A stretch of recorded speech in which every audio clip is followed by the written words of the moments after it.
the ruins of Raccoon City, where concrete vines turn to broken highways and the skyline burns like a raging fire. There lies one final path out, a road barely holding together beneath the weight of devastation. But this is not a road to salvation. It's the city's last cruel joke, a gauntlet of steel and ash paved with the remnants of those who tried to flee failed. Where once it may have led to safety, now it leads to a deeper nightmare. This is where the survivors crawl not to escape, but just to endure for a little while longer. As the writer Cormac McCarthy once said, "You never know what luck your bad luck has saved you from."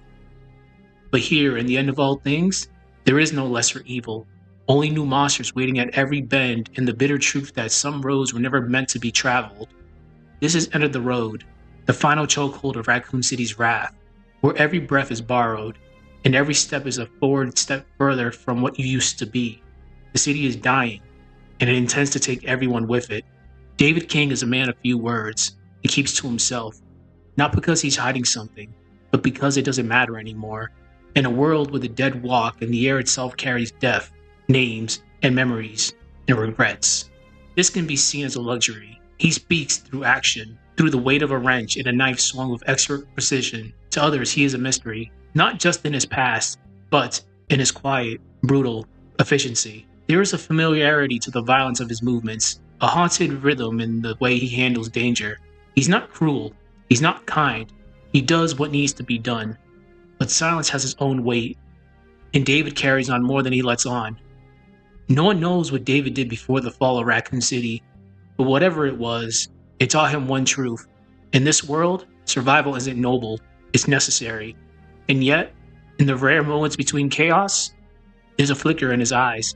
Not warmth, not grief, but in remorse. The kind that doesn't fade no matter how many monsters you kill. But in Under the Road, his silence speaks louder than the screams. Captain Rodriguez, a rogue Umbrella operator, has secured his escape. A stolen BOW waits aboard a Chinook, ready to lift him above the fire and to let the city burn beneath him. Linda Baldwin was supposed to evacuate with Rodriguez, but she was an Umbrella employee who still had a soul left. She knows the virus won't die with Raccoon City. It will spread, evolve, and adapt. Somewhere in the collapsing hell is a prototype antivirus that may be the only thread of hope left. Umbrella's R&D facility was never a sanctuary. It was a cradle of nightmares, a cold monument to scientific control, the kind of place built to perfect bioweapons behind locked doors and sterilized glass. Now those doors have failed. David arrived without warning, caught in the collapse of someone else's nightmare. Without warning, the alarms go off and the emergency shutters come down, barricading them within the facility. The virus has spread. The hunters roam free. Emergency lockdowns scream through the hallways as security collapses.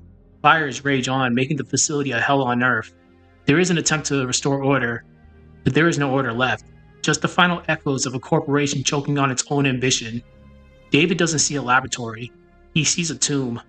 One of Linda's colleagues, Carter, boasts that he can fix everything. Carter begins working on activating the Tyrant with the intent of using it to kill the BOWs to clear an escape route. Carter states he would be able to stop the Tyrant if it rebels, pressing a trigger to a bomb planted on it. Tyrant does indeed rebel soon after. It attacks Carter first, breaking the prototype antivirus sample in the process. Then it proceeds to kill him. Linda gets attacked and falls into the water treatment plant below.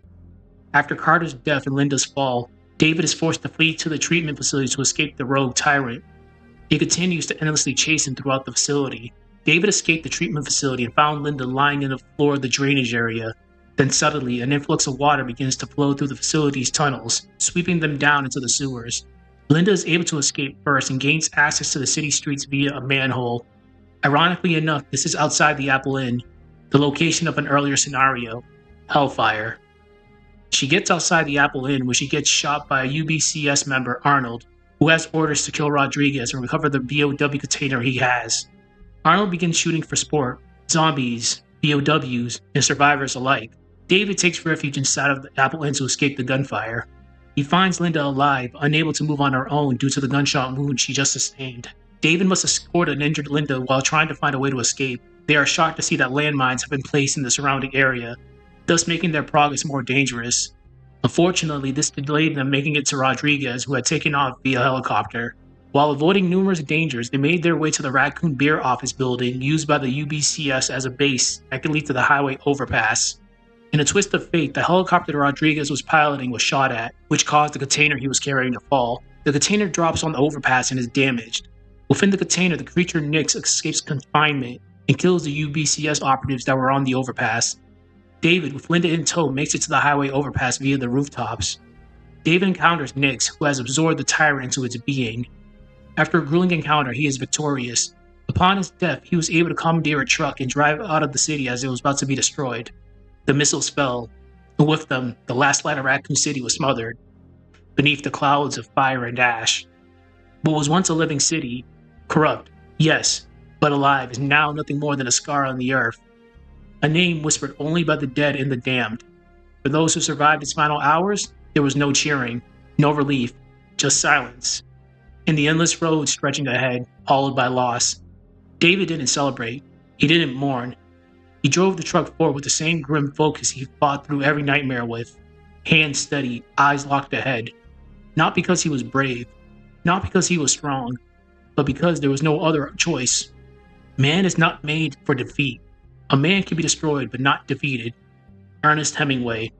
This quote, born of war, meant to honor the endurance of the soul when the body breaks. But Raccoon City isn't a war. There were no sides, no justice, only consequences. And in the ashes of those consequences, David didn't find salvation, only proof that surviving hell comes at a price. Hemingway's words run hollow here, and yet they still cling. Stubborn as the men and women who refuse to die. In the end, maybe that's what survival is. Not triumph, but a refusal.